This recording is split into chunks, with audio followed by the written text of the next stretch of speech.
We live? All right. No sign Christ. Let's clap it up. All right. Shalom, Israel. We the I.S.U.P.K. Start out of 1 West on the 25th Street, Harlem, New York, under command of Gen.YAHANNA. All right.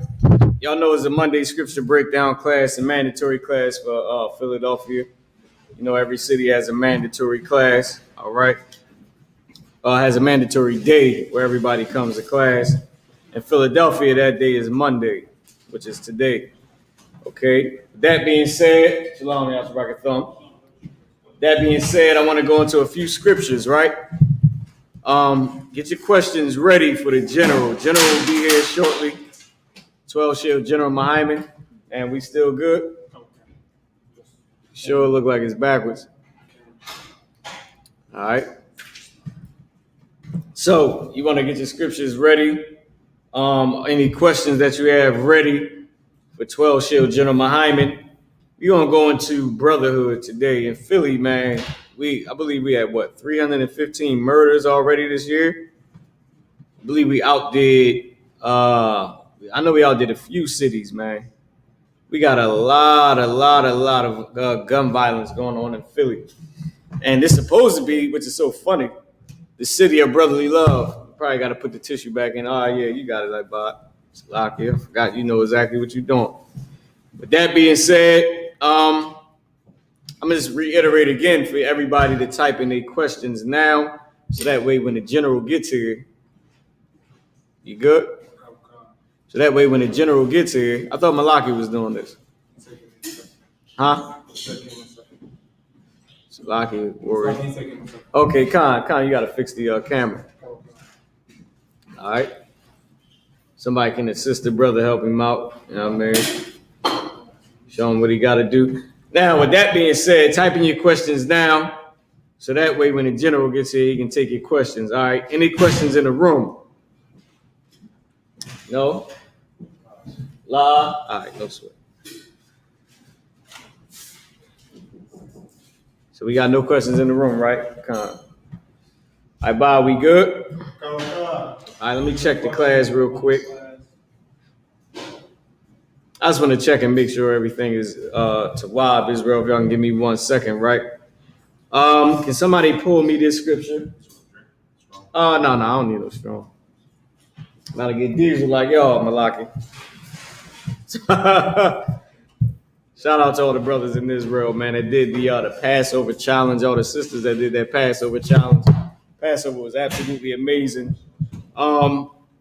With that being said, I want to pull a few scriptures. Can somebody give me 1 Corinthians 13 and 1? Oh, God. 1 Corinthians 13 and 1. All right. Shalom, Bashim Yahushua Barakatah to all the brothers. Yahushua Al-Thun to all the sisters. Bashim Yahushua. Like I said, it's going to be the third time, but I'm going to reiterate it again. If everybody can type in their questions now, so that way when the general gets here, we ain't got to go searching for them. The questions will be right there. So we're going to go into brotherhood, all right?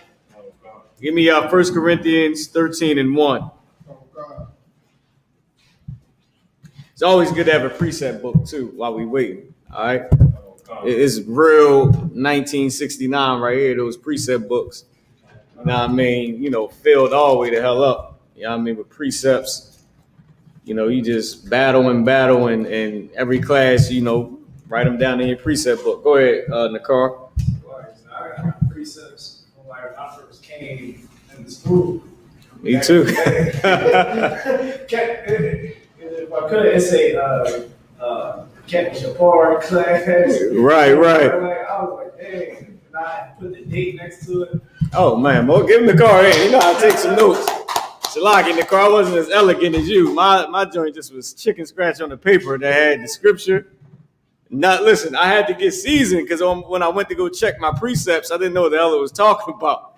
So I started putting the precept like James 1 and 1 and then what it was about instead of what actually the scripture said. Because I started off writing the whole scripture like James 1 and 1. You know what I mean? All the tribes, you know what I mean, scattered, and then I couldn't break it down. So I started putting James 1 and 1, for example, and then what it was about. So that's just a tip for y'all. You know what I mean? If y'all having, struggling taking notes. All right, Malachi or Ibad, whoever got it. 1 Corinthians 13:1. This is the book of 1 Corinthians, chapter 13, and verse 1. Though I speak with the tongue of men. He said, though I speak with the tongues of men. Who is saying this? Paul. Paul said, though I speak with the tongues of men. I speak regular, common English and Spanish and all that. Go ahead. And of angels. And of angels. What is the tongue of angels? Anybody know? Go ahead, Ibad. Oh, you want to take it, Malachi? The tongue of angels? Yeah. That's the Lashawan Kodash. Give Malachi a hand. It's the Lashawan Kodash. The tongue of angels. So Paul is saying, I speak regular languages, heathenistic languages, tongues of men, and the tongue of angels. Our language is the tongue of angels, and it's the tongue of the Most High. Is the language that the Most High speaks, is the tongue that the angel speaks, is the language that the angels speak, and that the Israelites speak. That's why people sort of refer to us as Hebrew Israelites, because the Israelites always spoke Hebrew. Matter of fact, if you come around here in the car, come up here in the car. Let me see this right here, man. Get the gloriousness on camera. It's in the car right here, y'all. As you can see, the Lashawan Kodash, you know what I mean? Oh, you got to move it so they can see. This right here is the language of angels, language of the Most High. The water in the car, I appreciate it. All right? Get a brother a hand, too. And whoever made that hoodie, it's excellent. All right? So, let's keep going. And have not charity. But if we don't have charity, so yeah, we speak English, Spanish, and we can speak the Lashawan Kodash. We can speak the Holy Tongue. But if we don't have love for each other, then what, Ibad? I am become as sounding brass. Then we like brass. We like just brass hitting each other. That's what it sounds like when we talk, man. If we don't have love for each other, we like sounding brass. Just banging and banging and banging. You're going to get tired of that. Why? Because it's not going to profit anyone anything, and it's pointless, and it's irritating for the fact that you got all this magnificent glory, but yet you ain't got no damn brotherhood. You pointless, man. What's the point of having all this glory, all this fame, all this power, but nobody even like you? Nobody want to be around you. Nobody want to party with you, drink with you. Nobody want to take a ride with you because you don't love no damn body, man. You don't care for nobody. When you hungry, you eat. You leave your brother hanging. When you thirsty, you drink. You leave your brothers and your sisters hanging, man. Talk to people all crazy, gossip, do all types of different things. If you don't have love for your brothers and sisters, which is an action word. If you notice, I mentioned things. I didn't say you didn't give nobody a hug or a kiss. I said, Shalom Yashabrakatah. I said that if you did certain things, man, charity is love, and love is a action. Give me 1 John 5:3 as a precept. Let me know whenever y'all get it. And I bought if you could hold 1 Corinthians, because we're going to come back to 1 Corinthians, all right? 1 John chapter 5, verse 3. Go ahead. For this is the love of God. For what is the love of God? For this is the love of God. For this is the love of God. Go ahead. That we keep his commandments. That we keep his commandments. You want to know what the love of God is? The love of God is keeping his God. I put $10 in the collection plate. That's not the love of God. The love of God ain't, I go to church.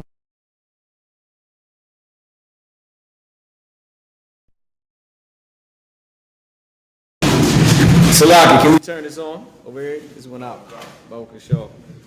That's not the love of God, man. The love of God is sleeping on the goddamn floor of the school so you can keep all the schools open that you built, man. It's going broke for this nation. Whoever put that out, give them a hand. Put that out on Facebook, man. Go broke for this nation. That's how you show love, man. If we don't have love, but yet we all famous in Israel, everybody know you in Israel. You get all the salutes. You get all the Yahweh Shemar Alathas in the world, but you ain't got no love for nobody, man. Go ahead. Let's keep going. We're going to go all the way down to 8. And First John. No. 1 Corinthians 13 and 1. We're going to go all the way down to 8. Oh God. This is the book of 1 Corinthians, chapter 13 and verse 1. We already did verse 1. You can go down to verse 2. Now, unless we would have more in verse 1. A little bit more. Oh, go ahead. You got it. Or a tinkling cymbal. Or a tinkling cymbal. So that's the same thing. The cymbal is the and the bang.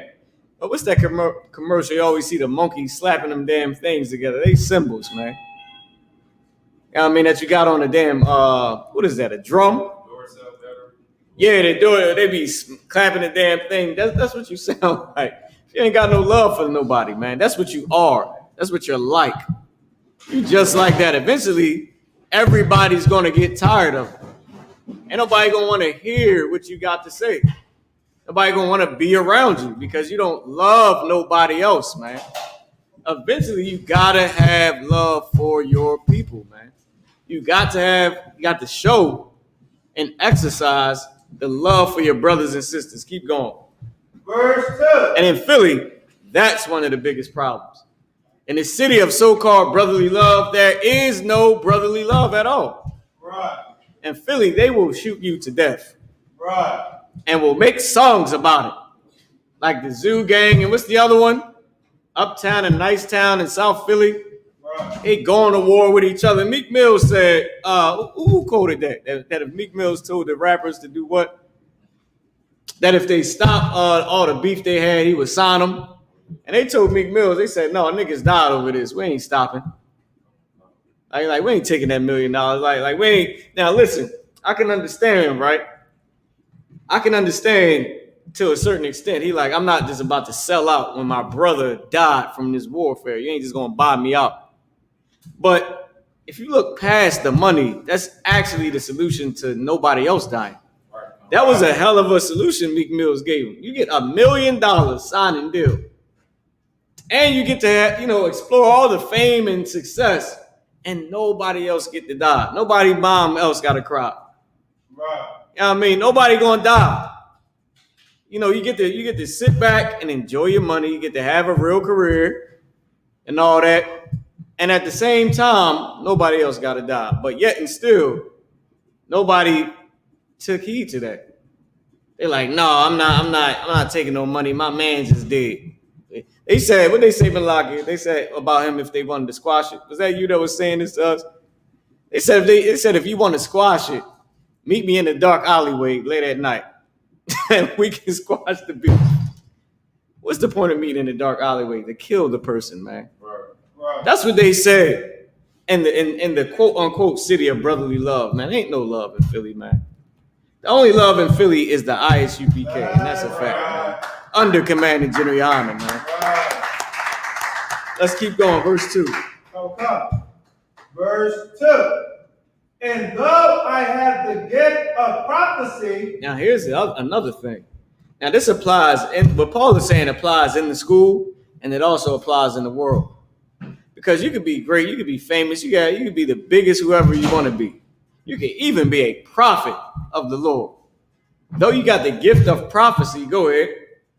And understand all mysteries. And you understand every single mystery. You got a gift from the Most High to understand all mysteries like the generals and the captains in this school, man. And the officers coming up and learning how to do. You have the gift of understanding the scriptures, man. Right. The gift of having counsel, understanding how to bring people together. Right. But, go ahead. And all knowledge. And you got all knowledge. Go ahead. And though I had all faith, so that I could remove mountains, and have not charity. Now, wait a minute. Hold on. Though we have all faith. Anybody know what faith is? Go ahead, Ibad. Works. Faith without works is dead. You can have all the works in America. You have all the works in the nation of the I.S.U.P.K, man.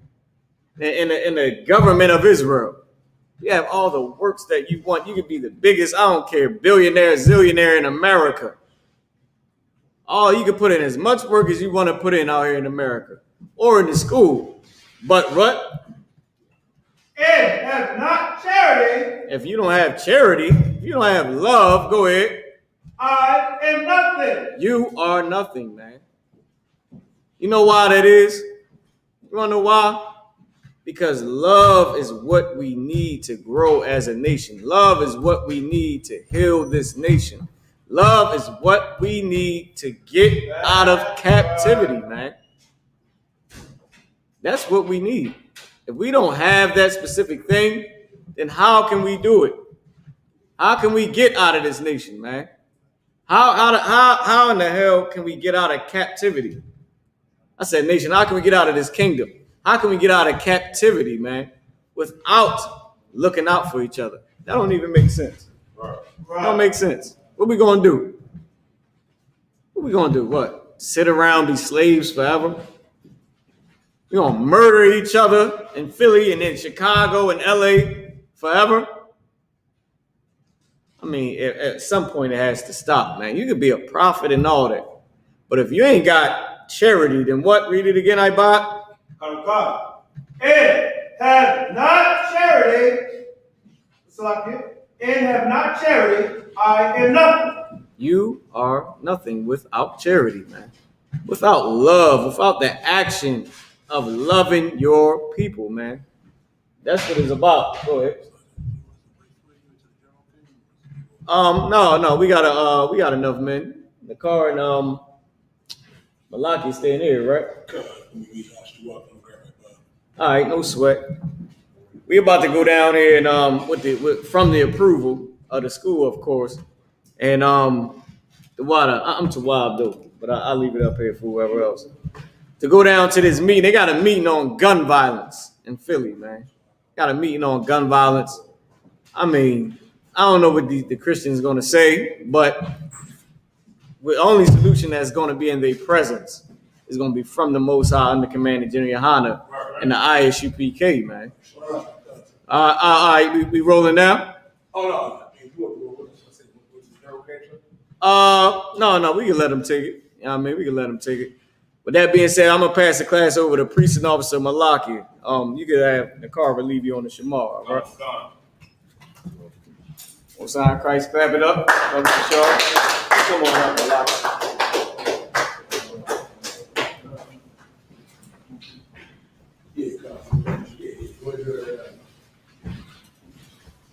Understand? Just bringing out the brothers about to go down Philly, Cobb's Creek. That's right there in Philly. You understand? That's right there in the middle of Philly. It's yours, right? Yeah. Oh, yeah. It's up to you. Yeah, come on, take it. A lot of wisdom there, man. Going down to Cobb's Creek, talk about gun violence in Philly.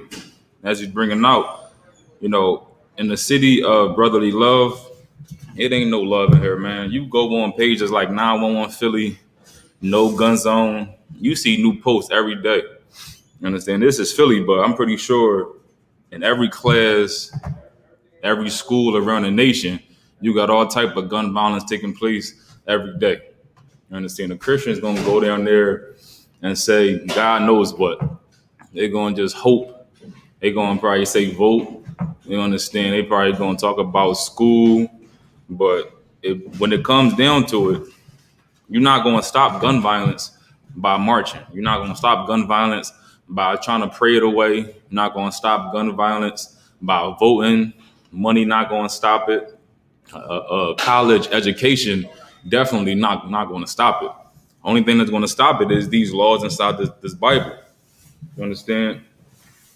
And what's interesting is like every time people come together to try to discuss the solutions to the problems that we face in the Black and Hispanic community, we always talk about everything except which God we should be serving.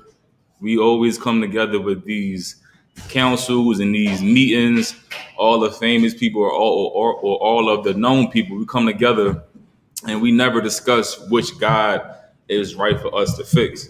That's important, but that's important because you understand. Where's your comment? Yeah, you got it.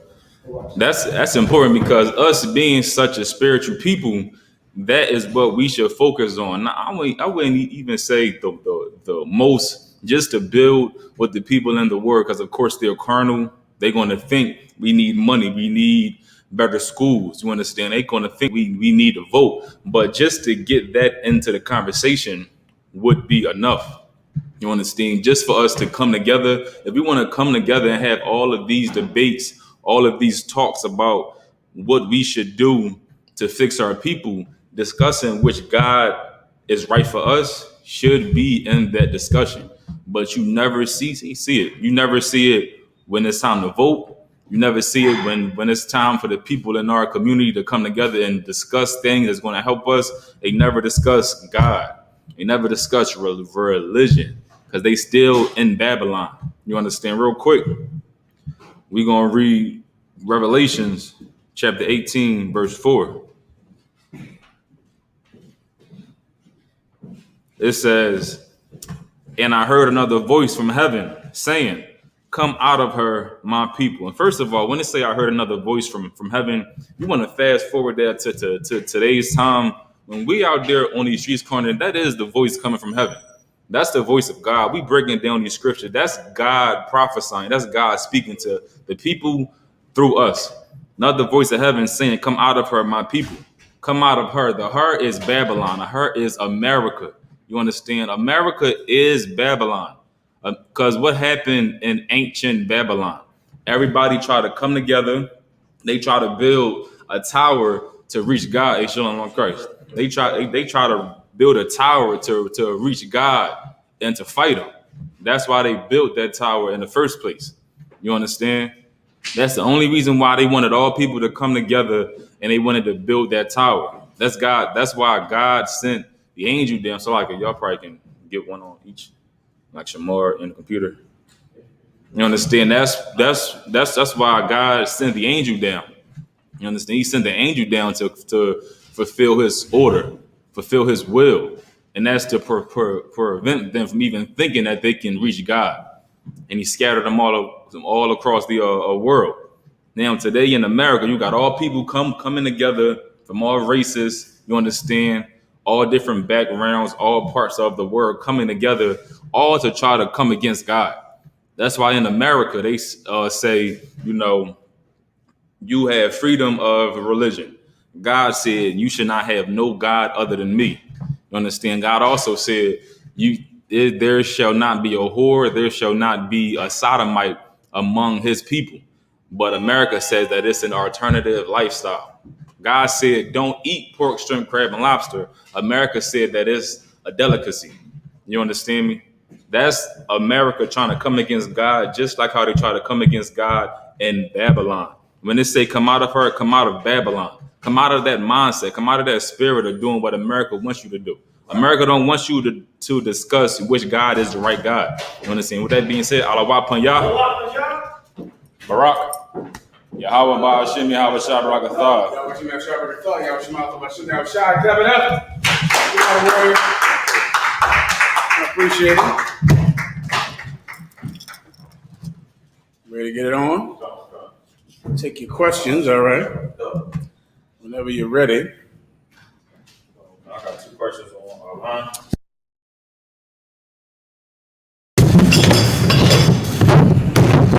It's the mic I'm using right here.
Start over. Do I need to start over? Anyone hear me?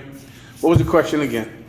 The question was, how do you handle a Rev that goes to class and act like she is listening, but when y'all are alone, she doesn't show forgiveness nor communicate like she knows she should? I got you. Well, that's an important question because many brothers will do the exact same thing, right? Disobedience is not exclusive to women. Some people think it is. Some people think that disobedience is something that only a woman does. Of course, the Bible says that out of men, I have found one of 1,000. Out of women, I have found none, meaning in a search for righteous people, you'll find one man out of 1,000 that is righteous. In a search for righteous women, you will find none in 1,000. Now, none in 1,000 is bad, but if 1 in 1,000 is not much better. You get my point? It's statistically probably about the same. All right. Men are also disobedient. So if you have a wife that comes to class, but she does not live up to the high standard that the UPK requires of her, what do you do with her? You do with her the exact same thing that men have had to do with you. When you're getting drunk all of the goddamn time, having problems, disobeying the men above you, not paying your tithes, not keeping up your responsibilities, not going to camp when you're able to go to camp, not putting your life and treasure on the line for the UPK, but men have patience with you, but men also check you. That's something else you should be doing with your wife, chastising her. And you should do it just as much as you want to be chastised when you are not living up to the standard that the UPK sets. You should chastise her as much as you want to be chastised, and you should forgive her as much as you want to be forgiven. That, of course, is in the Bible, all right? Everybody knows that. I don't have to go through that, do I? That's do unto others as thou would have them do unto you. Everybody understands. Next. Another brother asked, when is it acceptable to kill? In self-defense, that's when it's acceptable to kill. I'm assuming you're talking about a person, right? There is a unlawful killing of a person, and there is a lawful killing of a person. And the law of man and God are virtually the same, right? You're allowed to take the life of someone if it's in defense of another person's life or your own. That's legal. Now, of course, in this evil kingdom that we're in, it's a lot harder to prove that you were in self-defense if you're black and Hispanic. It's very difficult to prove it. But of course, it's more difficult to go from being dead to alive. So what you want to do is defend yourself in a situation where it's self-defense. America allows you to take life in that case, and so does the Most High God. But of course, you want to be clear that this is something that you had to do. In many cases, now I'll just take the strong if you don't mind, brother. In many cases, it can vary from state to state. You should research the laws in your particular state to understand. Some states you have to flee first before you can take someone's life. You have to prove that you turned around and tried to leave. In many states, you standing your ground will get you put in jail for 25 years. You punch someone in the face, they fall down and hit their head on the sidewalk, you're going to jail for 7-10 years, right? For something like that. It's more important to learn how to de-escalate in a potentially violent situation. That's more important than when you should take someone's life. The first step is to be able to not take someone's life, to be able to de-escalate a possibly volatile situation, because in many cases, even though it's self-defense, you will still go to jail for 15 years. Although it was right according to God, it's very difficult for you to prove that it's right if you're black and Hispanic, although the laws are virtually the same. Let me give you something that's very similar. Who's ever heard of assault and battery? Where's Alexa at? She's totally gone now. Alexa, are you there? Alexa, what is assault and battery? The definition of the word assault and battery is an assault in which the assailant makes physical contact. An assault in which the assailant makes physical contact. Who knows what? Alexa, what is assault?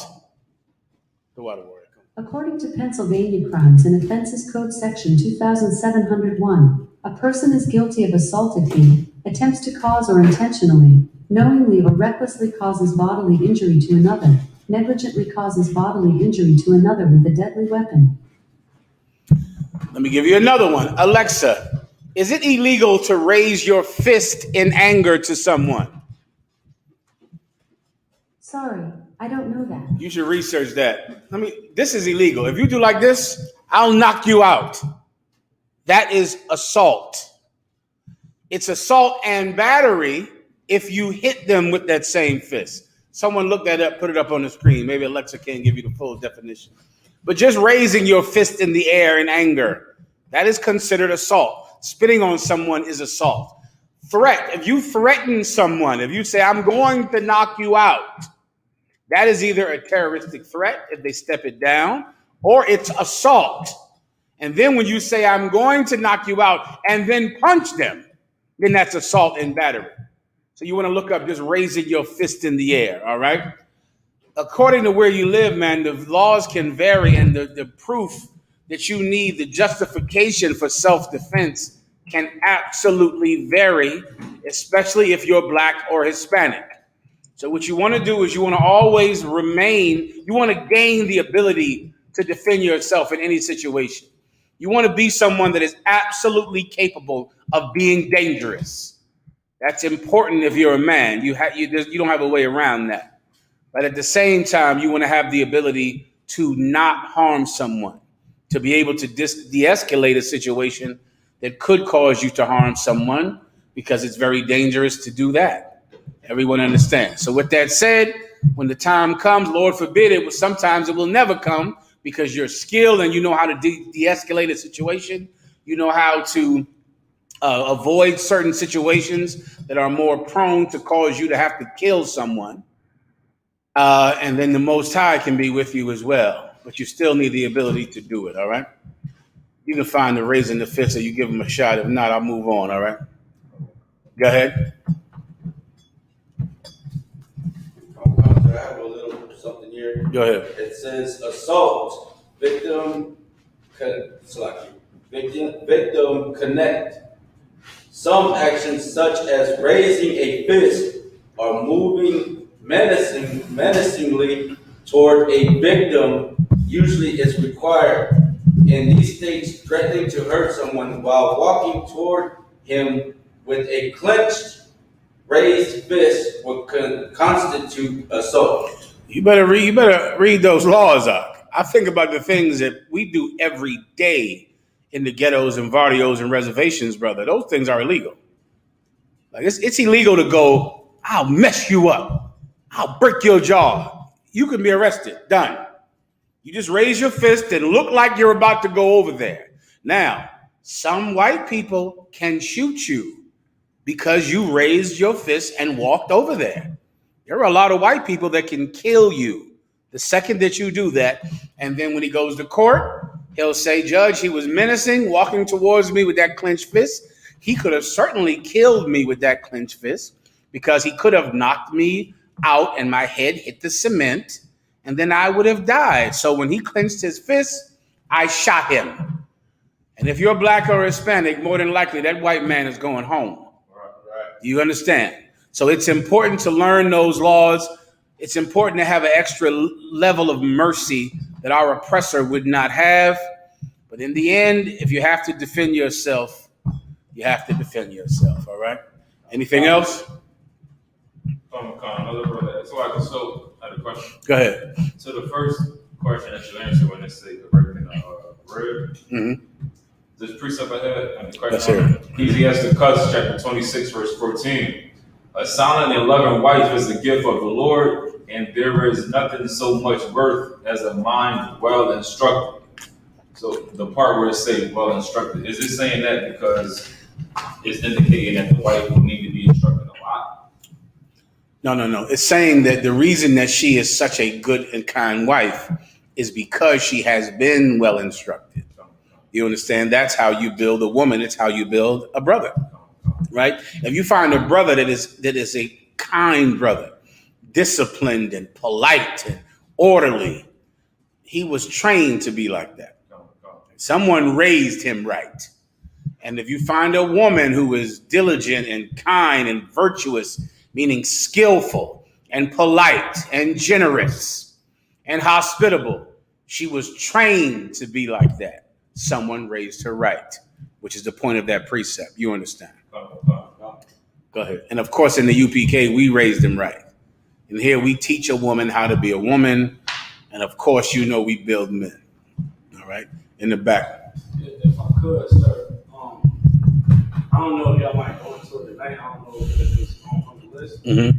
But there's been this article, this statement from a 13-year-old boy about a mother that's on OnlyFans.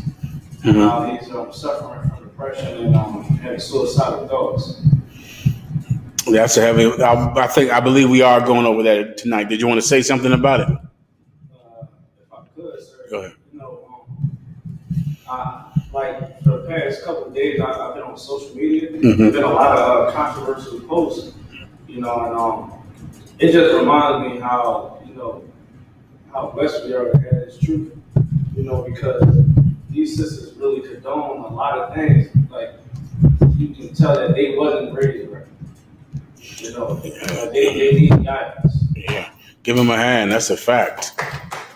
Yeah, and unfortunately, this is something that the UPK has had to teach on since 1969. Because sad to say, being a whore existed before OnlyFans. Whores have been having children since Babylon and the Assyrian captivity. Right. Like, whores having children is a very common thing. OnlyFans is just a new venue to buy a whore, if that's what OnlyFans is, all right? But it's very normal to have whores. Never let anybody tell you that there were no whores back in the 70s. There was a lot of whores back in the 70s. Tons of them, everywhere, all over the goddamn place, and the 80s, and the 60s, and the 50s, and the 1800s. Okay, whoring is, extremely old and extremely popular. And it was just as popular a long time ago as it is today. And it creates the same epidemic. By destroying a mother, you destroy a child. By destroying a father, you destroy a child. And that's the epidemic of the black family. We're expecting very terrible, broken people to raise healthy children, and that is impossible. All right, you're going to have to fix yourself to be able to have a productive child. The problem is, of course, people don't care about fixing themselves because people don't care about children at all. People care about getting high, and that's that. Malak. Kind of like when you saying like whore has been like popular around. Mm-hmm. Like when Christ checked the woman about well. Yeah, come on. And there is a book in Exodus that talks about whoring. And thou shalt not make thy daughter into a whore, because people were doing what back in Exodus? Making their daughters into whores. Right. You understand? And there's so many women that are training their daughters to be whores because it's how they make their money. It's what they think the peak of femininity is. And so they teach their daughter to be like them. And it's impossible to avoid if you're a broken and disgusting person. It's impossible for your child not to inherit that, which is why you must be born again. Everyone understands. Malak. I had a question. For Kent, I was actually trying to go into like parenting. Mm-hmm. What would be a good angle? Or what would something good to bring out? You mean besides all of the precepts, which I'm assuming you already have, right? You want to get all of the parenting precepts, right? Okay, once again, to be a good parent, and most people don't quite get this part, to be a good parent, you have to become a good person. And so many people skip over that. There are so many drug dealers and drug addicts that want to have a good child that goes to school. They want that. They might be a drug addict. They might be, someone that dropped out of school in the 7th grade, but they want their child to be better than them. But inevitably, that child will become just like you. It is something that you can't avoid. though you try and you try and you try, you can sincerely want your child not to smoke, even though you smoked around them every day of their childhood. But you can sincerely say, don't smoke. This ain't for you. Even this statement is going to make the child do it. So many children, so many people that smoke say, this ain't good for you. This is for adults. You ever heard that term before? Like they getting high smoking cigarettes. This for grown folks. This is not for you. This is for grown about sex. Yeah, I'm going to the club and I'm having sex with all of these men, but this is for grown folks. This is not for you. But what do you think you have just done? You have just given the child a goal to aspire to. Now the child is going to yearn and work to the day that they can be adult enough to have sex with strangers and get high. Because to them, that's what it means to be grown. And every child wants to be grown. Why do you think they go from crawling to walking? From wearing diapers to sitting on a potty? Because every baby wants to grow. You are showing them what grown is. So if you smoke, that's what grown is. If you're a whore, that's what grown is. If you're an alcoholic, that's what grown is. And so if you want to be a better parent, be a better person, all right? Be a better person. Any questions? Here's your hand up, back in the back. Go ahead. If I could, the most common one that a lot of us heard, growing up, if you had, a younger sister or a sister period, she'll probably try to wear some tight clothes, and then the mom would say, you ain't grown, you ain't grown. And then, later, as soon as she hit 18, 17, 18, she like, shoot, I'm grown. There you go. That's what she's going to say. That's right. Which is the point. Con. All right, Malak. Question online says, what if my job requires to work on the Sabbath? What if your job requires you to work on sin against your job? Your job is the place that's sinning, not you. You're not sinning. But your job is a sinful, disgusting place that one day the Most High will destroy. All right. And of course, with enough skill and enough help and the Lord's blessing, you could find a better job. Right. In the meantime, your job is the sin will count against your job. And the Most High will pay them back. He always does. The Lord paid a lot of jobs back that made people work on the Sabbath. He paid them back well about a year ago, did he not? All of those jobs that forced you to come in on the Sabbath day, now they couldn't force you to come in at all. Now you were Brakataya while you was shy. So go ahead and keep playing, employers. Go ahead and keep playing with the Most High, jobs and employers. You force people to come in there on Saturday, people won't be coming in at all. Next question. Brother said, can you check your wife if you're fighting demons and trying to get right in the truth? Absolutely, you can check your wife. Just take your check-in as well. That's all the Bible says. Do unto others as ye would have them do unto you. So if you're full of demons and you're smoking and you're sneaking weed and you're on OnlyFans and you're chasing down sluts and whores on Facebook, so your wife gets your phone. This is what happens to a lot of you. Your wife gets your phone, right? And so in that phone, she sees you're on OnlyFans, or you're talking to a white woman, or you're talking to some sister who's your ex who has a man. Not brothers in the UPK, of course. You would never do anything like this. But hypothetically, this is the kind of thing that could happen. Your wife finds that out. Now she, of course, is coming against you. She doesn't respect you, but you have a right to have more than one wife. And so you want to stand on that right, and you want to check her for going through your phone, because she was wrong to go through your phone, and she absolutely was wrong. So you want to chastise her, and you can, and you should. But please believe I'm going to have a camp leader call you and chastise you about how disgusting you are. And one day, what you're doing on Facebook is everybody's going to see it. If you out there sending penis pictures to married women, that married woman is going to put that picture on the internet. with a little UPK shirt on it. It's going to be your rod wrapped up in the UPK shirt. And the minute that happens, brother, you would rather be born in a nuclear holocaust than the kind of life I'm going to have for you here in this school. I'm going to run you out of the truth. I'm going to hound you and hound you and hound you and have people calling you at 3 a.m. all the time for nothing, just to make you do push-ups at 3 a.m. Or you can leave the truth. Either one is fine with me. So if you can take that, then you can give some to your wife too when she's wrong. Thus, this thing of ours goes on and on and on, right? It starts up top and it all crushes below, all of it. The Most High puts a burden on Christ that Christ must carry. Christ puts a burden on man that man must carry, and man puts a burden on woman that must be carried. And so the weight from the top crushes everything below it. And this is the Lord's thing, and this is how it has always been. Everyone understands. Next. Come on. The precept, the Lamentation 3 and 30. Lamentations chapter 3, verse 30. He giveth his cheek to him that smiteth him. He is filled with reproach. That's what a good brother does.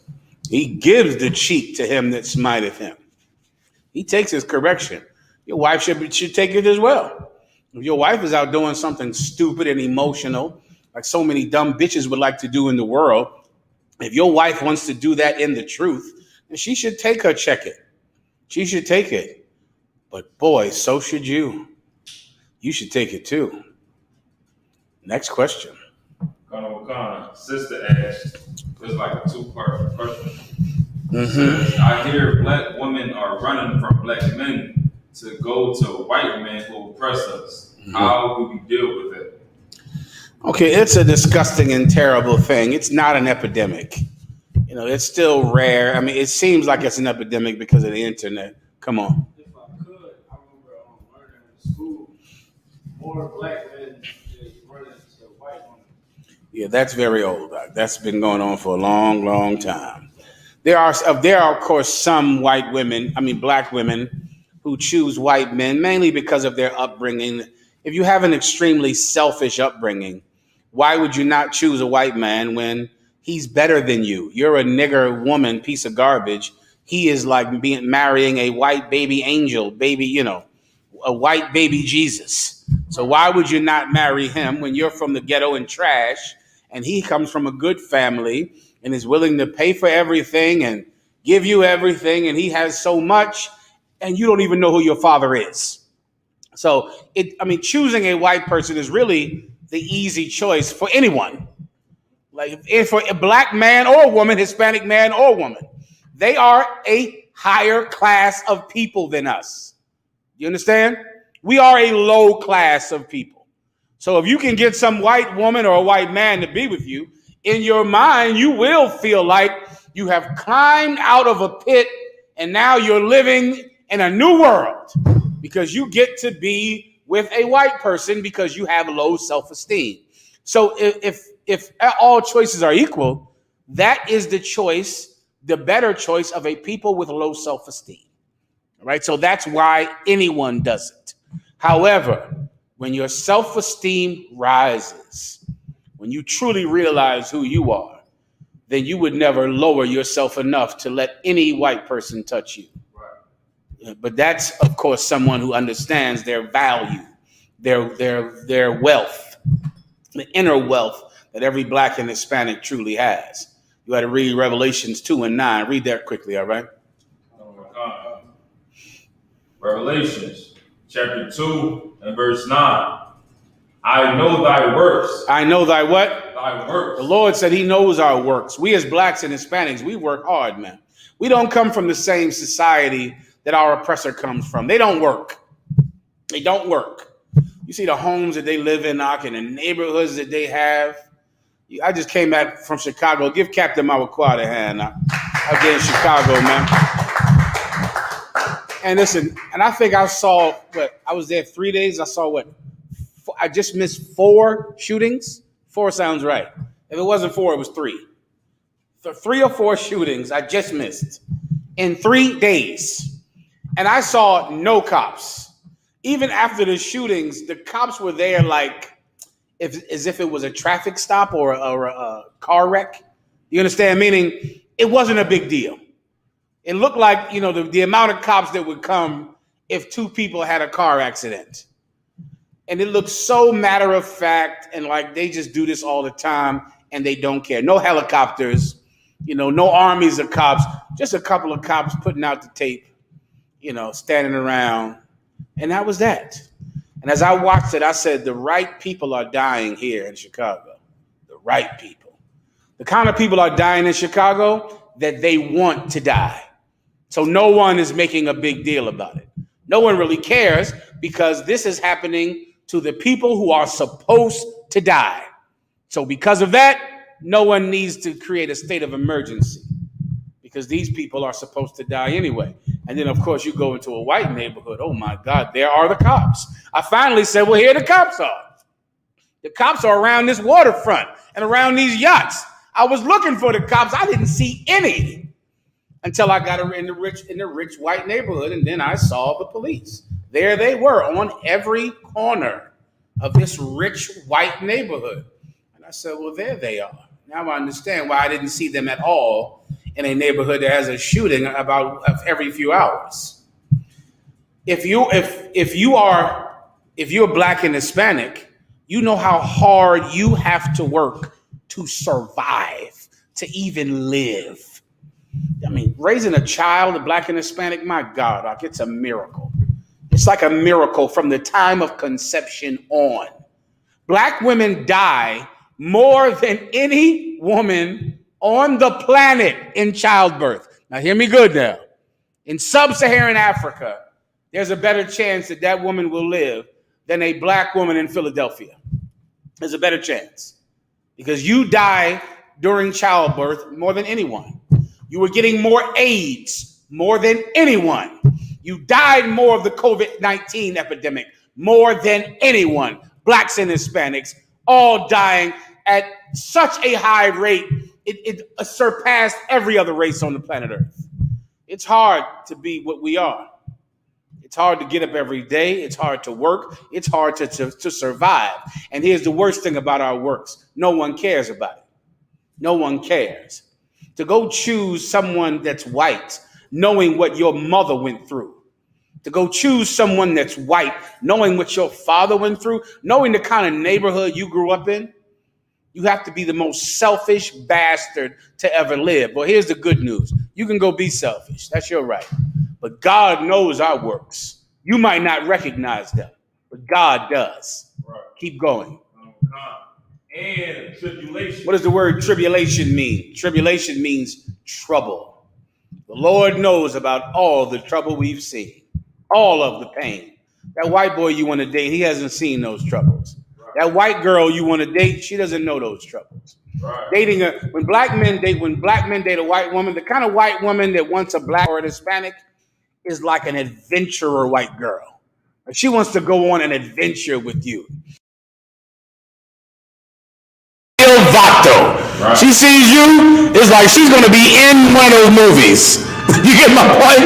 Like she wants to get with a Latino to feel like she's close to the Mexican cartels, close to the gangbangers. She's on an adventure marrying someone from the tribe of I.S.U.P.K.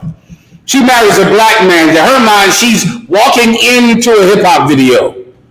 She's learning about the hood. It's like gangster rap. Gangster rap is purchased. I think the number's 80% or 90%. You can look that up.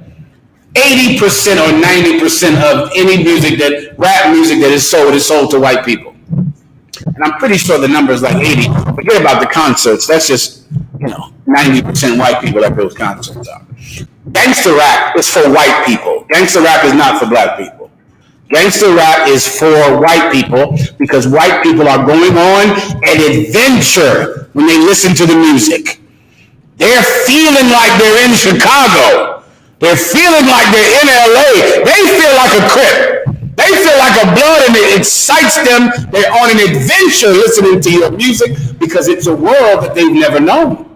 So they get to experience it, through the music. And when they have sex with a black man, they're on that same adventure. Everybody understands? Come on. The Wall Street Journal says, so I guess just had it for you. It's hard to read an article about hip hop without encountering the claim that 70% to 80% of people who buy rap music are white. That's pretty bad. You understand? You listen to rap as if, here's another myth. You think rap music is influencing you. It is not. You're influenced by poverty. You understand? You're poor. You're influenced because you never knew your father and your mother gets high and you grew up in foster care. That's your influence. Do you understand? You're not influenced by music. Right? Music just is what you listen to while you're high. You get high because you had a terrible mother and a terrible father and you grew up in this terrible place. Even if your mother and father tried their best, it was just a terrible place to be born. White people enjoy it. It's like watching The Godfather to them. You understand? Right. It's like watching, give me a gangster movie, Scarface. And having sex with you is the same. It's like they're in Scarface now. It's entertainment. And white people have sex with blacks and Hispanics for the entertainment. Right. Everyone understands, right? But you're in trouble. You are in absolute, utter hell. And God knows about your trouble. Everyone else might think it's entertaining. Listen, as I was driving through Chicago, I can't believe that there's any record company that would make a song about gangsters in Chicago and not have a broken heart about doing it. Because it is not entertaining. You understand? That's not funny. And when I hear about people dying in Chicago, and you go there,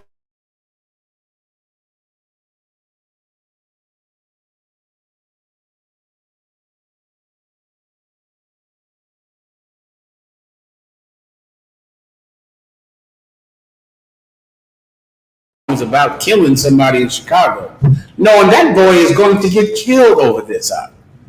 That child is going to die at 16. And once he's dead, the record company will make more money after he's dead because he got killed. And it's absolutely cruel to even think that this is fun, that these little brothers have to live like this. It's terrible. The Lord knows our trouble. Keep going. And poverty. And what? And poverty. And what? And poverty. See, that's what influences you, being hungry. Right. And making mayonnaise sandwiches and ketchup sandwiches. And just eating cereal and shaking the roaches out your shoes. Right? That's what, and smelling like roach spray every goddamn day because you're fighting tooth and nail to keep the roaches off your clothing. You go over to your friend's house, the mother says, don't bring him back over there anymore because a roach fell out of his bag and now people don't want you in their house anymore because they're afraid that you're going to bring roaches into their house.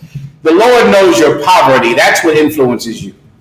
That's your influence. Death, destruction, and being poor. That's why you commit crime. Poverty.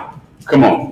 In Philadelphia, of course, the crime rate has been breaking records for the last 3 years, back to back. And I just found out that out of all of the biggest cities across America, Philadelphia is the poorest. Yeah, surprise, surprise. You know, I mean, that's where the crime comes from. And if you were white, everybody would know that. Everybody would know that once white people lose all their jobs, they're going to storm the Capitol and kick in the door to the place. That's right. Because they don't have jobs. If you don't give them a job, brother, they're going to lynch the vice president. Right. Because they're poor. Because they lost their job. But when you lose your job and you go commit crime, you're an animal. You're just a bunch of thugs and animals, and your music sounds great. We all love it. Let's all buy it. Crips and Bloods, yay. Crips, Bloods. It's absolutely funny, except you don't have your brother, you don't have your father, and you've been in jail 25 years. But it's super entertaining to listen to your death. That's great. That's fun. I can dig it. That's real fun. But it's not so fun to be in it. It's not so fun to go away for 25 years. If you've been away for any time, it ain't so fun to go away for 5 years. 4 years. I mean, you feel like you're going to go insane, crazy, alone in a goddamn hole. That's not, I mean, it's fun to sing about it and rap about it, but it's not so fun to live it. Everybody understands that? I pray you don't. Well, the Most High knows our poverty, brother. He understands it, even though no one else does. Even though you're running from your community into the arms of someone who has never had trouble, never had poverty. But God does understand. Keep going. But thou art rich. But thou art what? Art rich. But what? Art rich. But thou art rich. Once you truly understand that we are poor, we're in trouble, and we've worked far harder than the reward we have received, but we are rich. By your culture, your ancestry, your lineage and your bloodline goes back to the foundation of this planet, Abraham, Isaac, and Jacob. The Bible, the most famous book that has ever been written, the top-selling book every year, forever, the Bible is written about you. Those stories in there are black stories. Those people in there are Hispanic. Those are North American Indians going through those things and fighting those victories in that Bible. That's your book, man. We're rich. We're rich in promises and what the Most High has promised to give us. The future is where our life begins. All of our wealth and power is to come. And that white girl who you are so in love with, her wealth and power is in the past. She's the people of yesterday, Ak. You understand? White people are the people of the past. All of their wealth, all of their power, all of their influence is yesterday's news. But the future is when you will rule. And if you could truly understand that, you would bed down with a sister, man. You get a sister in your bed. You get a Hispanic in your bed, the so-called North American Indian in your bed. And you'd keep them there for the rest of your life. I pray you understand. Right. Next. In my slave, it had me out in areas of white folks that have nice homes. And like I see them, it's like, how could you come from this background and not choose to, live a good life? And I see my area where I live in is like, how could you come here and, not choose a bad life? And the thing that helped me is remember that, Christ came from the hood. Oh, yeah, bro. I mean, that's just give him a hand. That's a fact. Yeah. Next. Come. So the second part of our question was, what's the best place to relocate where we can be a free black state? The best place to relocate is anywhere there is the UPK. You find a UPK school and get close to it, in it. That's all you have to do, man. Wherever there's a UPK branch, Commander General Yahanna has built a sanctuary there. And his sanctuaries are growing. I'll give him a hand. Captain Yashamar purchased 40 acres of land out in West Texas. 40 acres. Not going to purchase it. Purchased it. He already is purchasing it. Already going through the trials and pain and working hard to make that land into something, man. To create a sanctuary on that land. A way the blacks and Hispanics in the UPK can have their own food, can have their own clothing because of that land. And that is just the beginning. Commander General Yahanna is actively looking for at least 150 acres of land to create even a bigger sanctuary. Talk to Captain Akkad. Captain Akkad has been sent on many missions to go videotape some land, God knows where, somewhere that I'm going to be at digging a 6-foot hole crying. I can see it right now. I'll be somewhere in the bottom of an 8-foot hole trying to dig a ditch, trying to dig a well, crying, waiting for somebody to come get me the hell out of there. We're going to all find out what it's like to live independently. We all will learn how to do it. That's just the beginning. Right now, we have places of safety in Philadelphia, Chicago, Houston, Minnesota, Birmingham, England, Trinidad, give me more, Puerto Rico, Jamaica, give me more, New York, that's headquarters. Come on, they're all over the place, man. Go to our website, ISUPK.com. That's where we begin. That's where we started. You can walk in the doors of that place and be safe and build a place of your own. And this place grows. What precept do I need? Mustard seed. Give me that. This is how it's done. When you're wondering about when will we get a place of our own, we're doing it. Where in the hell have you been? We're doing it right now. Building a place of our own. We come together, survive, divide what we have among one another, build it and grow it, and go get more and more utilities and more tools to make it grow. We're doing it. Come put your brick in, man. You come building it. But Commander General Yahanna is doing it right now. Right now. Right. What do you have? Mustard seed, nice and loud. The book of Matthew. Can everyone hear me well? If you cannot hear me, type to the brother, all right? Go ahead. Come.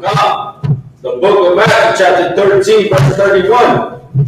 Another parable put he forth unto them, saying, the kingdom of heaven is like to a grain of mustard seed. What is the kingdom of heaven? The kingdom of heaven is always one of two things. Whenever you read about that term in the Bible, it either means the place where righteous men rule in the future.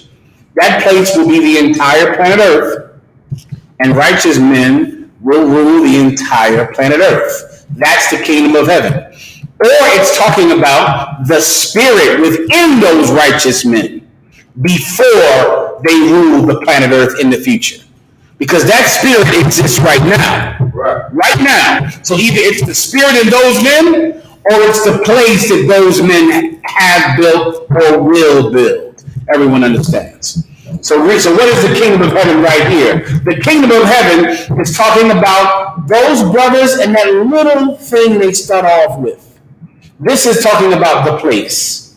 The place is that mustard seed, right? It starts off what? Show me a mustard seed up on the screen, please. It starts off small, very small, which is why so many of you are fooled, because you are just suckers for anybody marching down the street in great numbers. I mean, I saw you all through the 60s with that stupid marching with Martin Luther King and all of that we shall overcome bull nonsense. You love it. You love to get in a march because you feel so small in all those people. We shall overcome. Here come the German shepherds. Shalom. You feel so small. Here's a mustard seed right there. You see how tiny it is? That's a penny right next to it to give you perspective. That's the place right now. The place is small. It's not, Creflo Dollar's church with 25,000 people sitting in it, all of them thinking that they have some connection to God, because really they're feeling the warmth of numbers, the warmth of being in something that has so many people in it. They're feeling the sway of the witchcraft of the music and the hypnotism of the choir. But it's not the kingdom of heaven. It's something very large that makes you feel good because of the songs. The kingdom of heaven is small. That little sanctuary, that small thing, or at least it starts off like that. Keep going. Come. Which a man took and sowed in his field. So a man saw this little seed, and a man took it and planted it. That's what the word sowed means. He planted it. That's what men like Commander General Yahanna did, man, and the great men that came before him. And he continued their work and increased it. Right. Watered it more, grew it more, and gave the ground more nutrients. He made it really grow. He focused on it. A man takes that seed and plants it in the ground, sows it. Keep going. Come. Verse 32. which indeed is the least of all the seeds. And that, listen, there's a lot of other seeds bigger than that. An apple seed is bigger than that. There's tons of seeds bigger than that. That's the smallest of all seeds. Keep going. God. But when it is grown, it is the greatest among the herbs. But when it is grown, it is the greatest among plants. Once that little, show me a mustard tree or a mustard vine or wherever the hell mustard comes from. It starts off very small and then grows and grows and grows. That's One West. Right. That's the UPK. So you find that branch of the UPK in your city. They're listed on our website. You go find the closest one to you and then break your goddamn neck trying to get in there as much as you can. That's all you have to do. The farm will come next, the cows and the sheep and the, give me something else, and the clothing. Look at that thing there. That's a mustard tree. That's what starts off that small and grows into that. You better come on in. If I was you, I would come on in. Next. My brother asks, can a brother dye their beard hair gray? There's no law against it, but I would always advise you to look at the men above you and do what they do.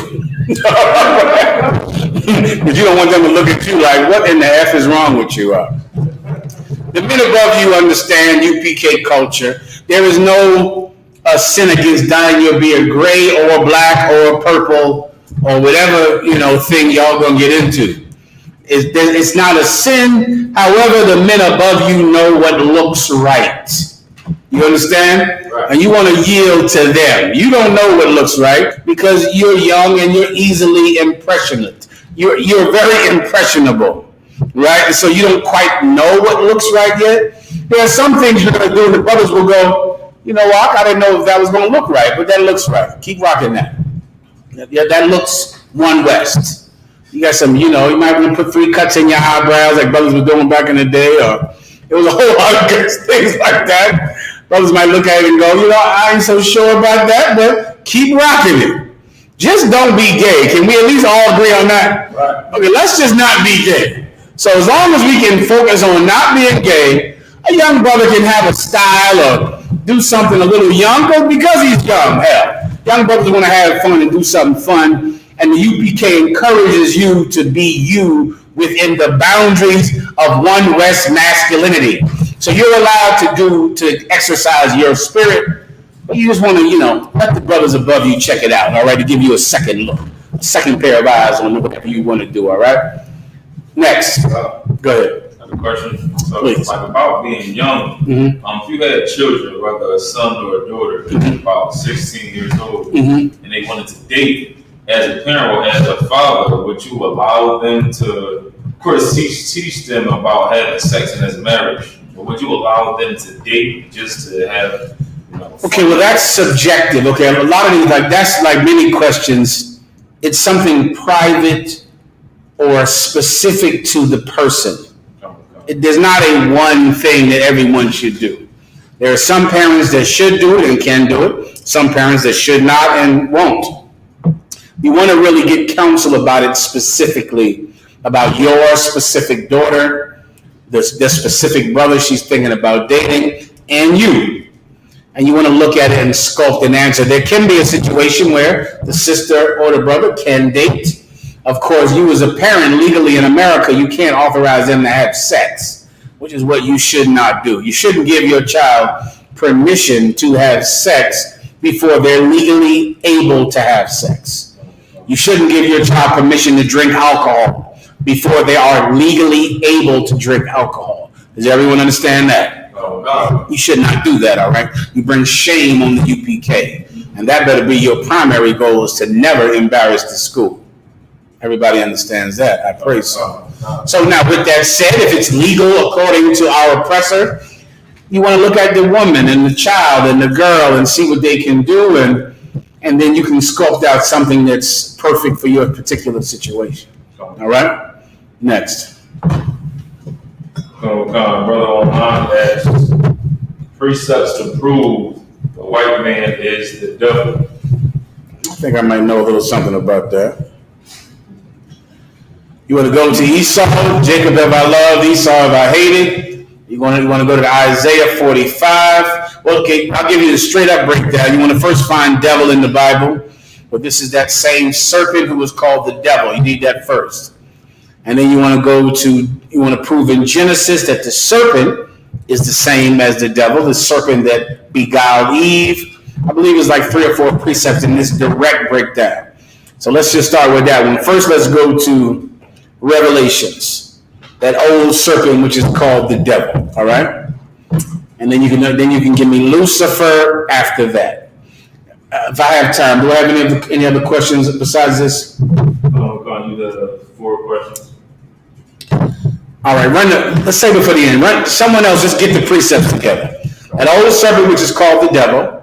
Then you want to prove that the old serpent is Esau, but by going to Genesis and then going to the beast of the field. The serpent was the most subtle beast of the field.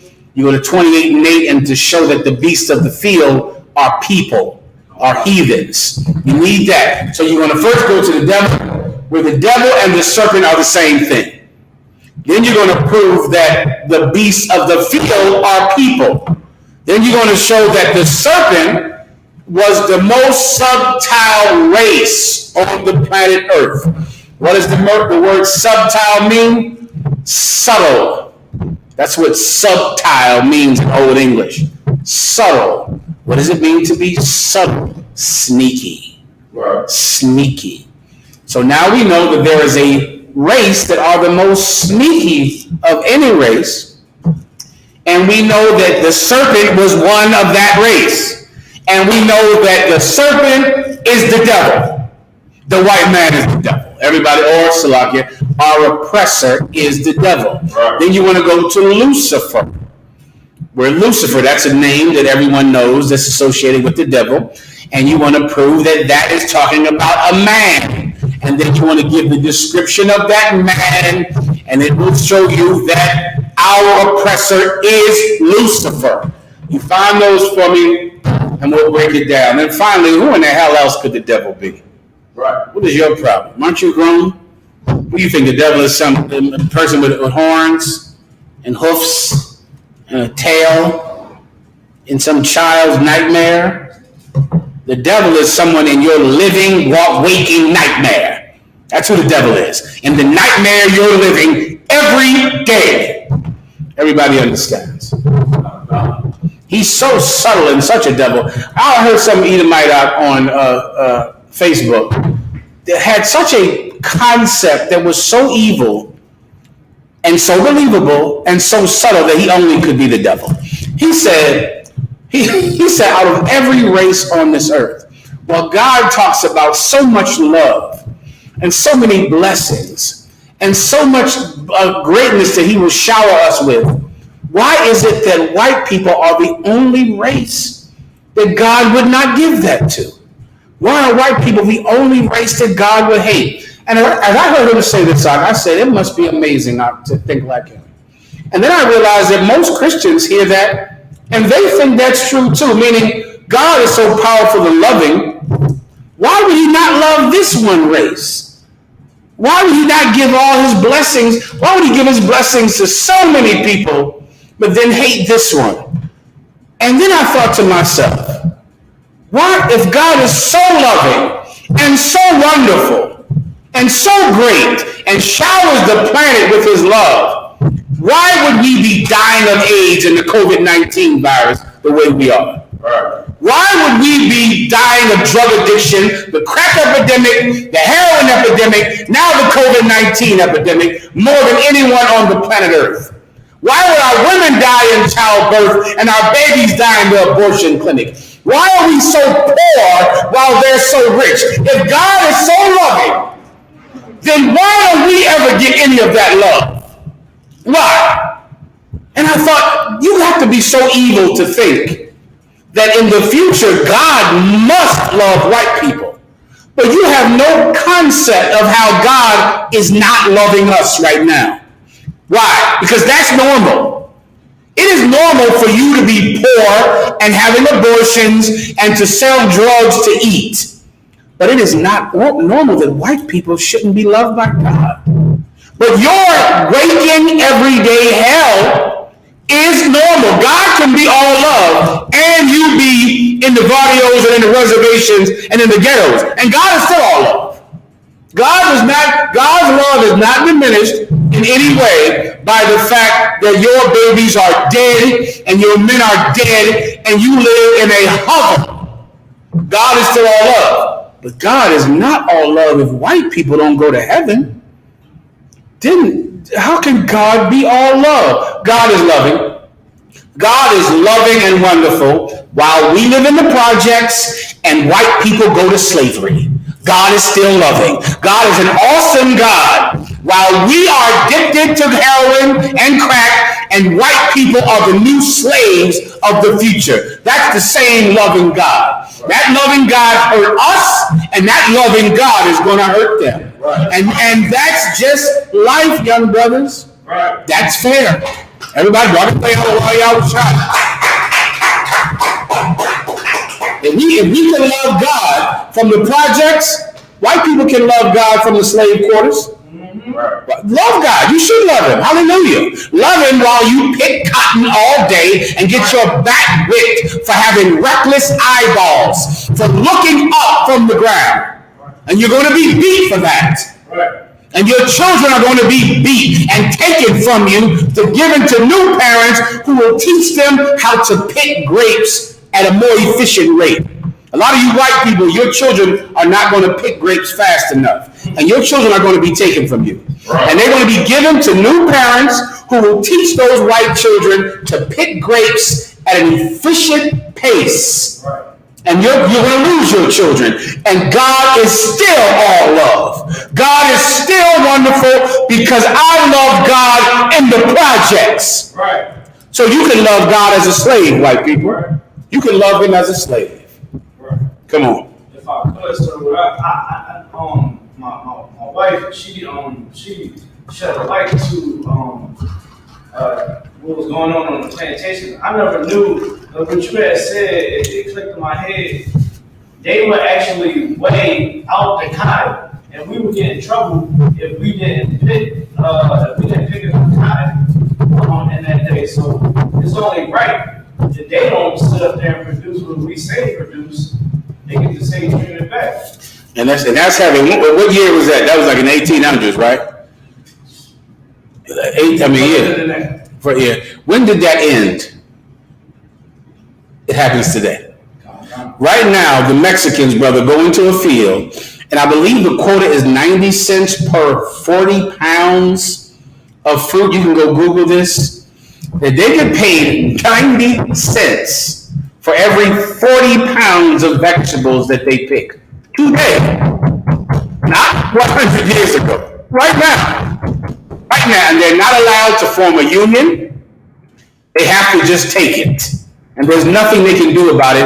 And I'm talking about now, as we're in this room. And they train their children to get out in those same fields and pick strawberries the way that they've been doing for hundreds of years. For 90 cents. Someone look up what a Mexican immigrant worker makes in the field and they get paid per pound. When you get it, just let me know. Malak. I know one that says they get paid $16 a day. I wish. Oh yeah. Oh, that's what's happening, brother. But look up the poundage. And they get paid per pound. They have a quota that they have to make every day. Go ahead. If I could, like what you're saying is hit home because remember we had covered the story about the Mexican high school. Their parents, they actually helped pay for their child to go to college from the money that they made on the fields. Yeah, that's right, bro. Go ahead, what you got? Another place says pays 45 cents per 35-pound bucket. Yeah. Everybody heard that, right? That's happening right now, warrior. Read that again. 45 cents per 35-pound bucket. So every 35-pound bucket that you go out in that field and pick, you get 35 cents, and maybe that math equals to about $16 a day. Our oppressor is the devil that the Bible speaks of. Right. And God is a loving God, a kind God, a forgiving God. And that Mexican loves God. Right. That Mexican loves God, loves Jesus, loves Dios. He loves God, and the woman loves God every day. And she should. Right. And he should. And when white people go into slavery, they should love God also. God isn't going to stop being loving just because he's cruel to someone else besides black people and Hispanics. God will still be a loving God when he has forgiven us for what we have done, forgiven our sins, and now made white people pay for their sins. God will still be a loving God, and you should still love him. I know I will. Next. Come on, God. Someone else. So like I said, could I read this real quick? Please. Oh God. It says, Latins are paid only 54 cents compared to a white non-Hispanic man's $1 for a completely similar work. For black women, the gap is 63 cents, and for Native American women, it's 58 cents. So if some poor white man goes out there, he gets paid the most money. Right. And of course, we are there in those fields. There are black people in the fields right now in Mississippi picking cotton now. Right now. Getting paid that. And of course, you wouldn't be eating without the Mexicans. You couldn't really afford food without Mexicans because our oppressor would make food so expensive, we'd be in the streets fighting over bread. Right. And the only reason that Americans are not fighting over bread is because the Mexicans go into willing slavery so that our oppressor doesn't make bread $25 a loaf. Because that's how much it would cost if he couldn't find slaves today, which are the so-called Mexicans, God's chosen people. Right. Everybody understands. Let's go next. Come. Someone else. What is the difference between tassels and fringes? It's in the style and what it looks like. A tassel is something, the style of it is designed for curtains, right? The way it looks, it's designed for curtains. It's a French style. You can go research tassels and where they come from. It comes from France, and they would put them on curtains to decorate curtains. Fringes adorn and decorate clothing, and it's a totally different style. To understand that style, you should look at the so-called natives or the so-called Native American Indians and the way their fringes are. That's the proper fringe that Israelites should wear on their clothing. You should not wear tassels on your clothing. You will look like some sucker fake Israelite, and no one will respect you because he'll know that you're inventing culture as you see it. You're coming up with stupid idiocy because your group existed about 3 years ago, and because of that, you're combing the internet for tassels and nonsense when the UPK has already showed you how to rock fringes, man. What are you still searching for? Now you're gonna put fringes on tassels and curtains on your damn pants. Don't do that, man. Look good. Try, all right? Just watch us and look like us. Next. Come. Someone else. Can I get precepts on regeneration or reincarnation? Solid. You can give me with Christ. Give me with John the Baptist. Give me John the Baptist and Christ. All right, we'll start there. This man was born blind. I'll take that as well. Whenever you got it, let me know.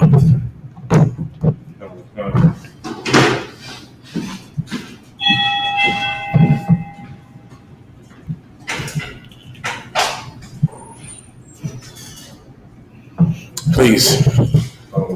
John chapter 9, verse 1. And Yahushua passed by, he saw a man which was blind from his birth. And his disciples asked him, saying, Master, who did sin, this man or his parents that he was born blind? Now that's what you need. These are the 12 disciples of Christ who were taught from Christ, learned at his feet while Christ was in the work on the earth before he died for our sins and rose from the dead. And the disciples saw a man who was born blind. Read that part again. A man that was what? He saw a man which was blind from his birth. Blind for how long? From his birth. Blind for how long? From his birth. This man was born blind. They saw a man that was born blind.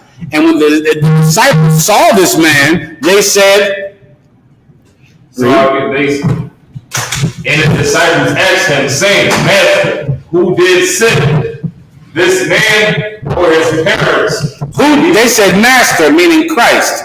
Who sinned, this man or his parents, that he was born blind?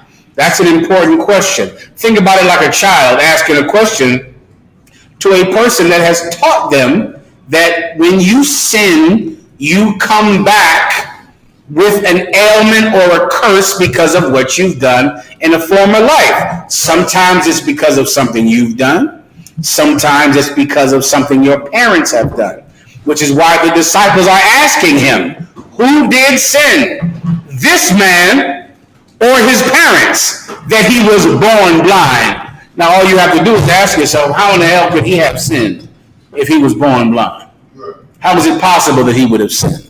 Why are the disciples asking this question? Why? Because they learn in class that you can be born with a sickness because of something you've done in the past, which is why they're asking the question. Everyone understands. In this man's case, it was neither. He was born blind so he could be healed. That's the truth with some of you who have illnesses. You can sit and wonder, maybe I did something in the past. Maybe it was my mother and father that have done something. And what you're going to find out later is you were really born with that sickness to be healed from it and give glory to the Most High God. That was this particular brother. But these disciples know that you can do something in the past and be born blind. Now give me John the Baptist in Matthew 11. Oh, God. Go ahead. The book of Matthew, chapter 11, verse 13. For all the prophets and the law prophesied until John. And if you... Until John. Who is John? John the Baptist. Right. All of the prophets, they prophesied until John, meaning until John. The prophets were talking about the coming of Christ. The prophets were always saying that the king was coming, the son of David was coming. So they all did that until John, right up to John, because after John, Christ was here. Right. So there was no more prophesying about the coming of Christ, because now he's here. You can learn straight from him. Keep going. Oh God, verse 14. And if he will receive it. If you what? If he will receive it. And that's important when it comes to reincarnation. People at that time, just like today, they did not believe in reincarnation, which is so stupid because you believe that people turn to angels and get wings and harps. Why is that more acceptable than reincarnation? Like, you telling me it is acceptable that we're all going to die. Get a harp for some reason. For some reason, you're getting a harp, right? I guess you can just play music all the time. And you're getting wings. And I guess, you'd be naked, or what are you going to wear? I guess that diaper or something that the angels wear? Or some type of white, you'll be dressed in white, some type of white sheet or something. Why is that normal? Why is that so acceptable? But reincarnation is not? When everything is reincarnated, the trees, the birds, the plants, why should it be any different with people? Read it again. Oh God. Verse 14. And if he will receive it, this is Elias. This is who? Elias. What is the Old Testament name for Elias? Elijah. Right. Read it from the top. Go ahead. And then the next one is Psalms. The one in Psalms. Is it 148? Not 148. Go ahead. Come. And if you will receive it, this Read it is from the top. Elijah. Read it from the top. Come. And use the name Elijah to translate it from the Old Testament, just so they could understand. Go ahead. Come. Verse 13. For all the prophets and the law prophesied until John. And if you will receive it, this is Elijah. This is who? Elijah. Who is Elijah? John. John is Elijah. Keep going. Come. Which was for to come. Which was for to come. It's because the Old Testament in Malachi says that at the end, Elijah will return. That's in the Old Testament in the book of Malachi. Everyone always knew that in the end, the prophet Elijah would come back. But they thought the prophet Elijah was coming back. So they killed John the Baptist, not knowing who he was, when he was Elijah. Elijah came and died and lived and died once.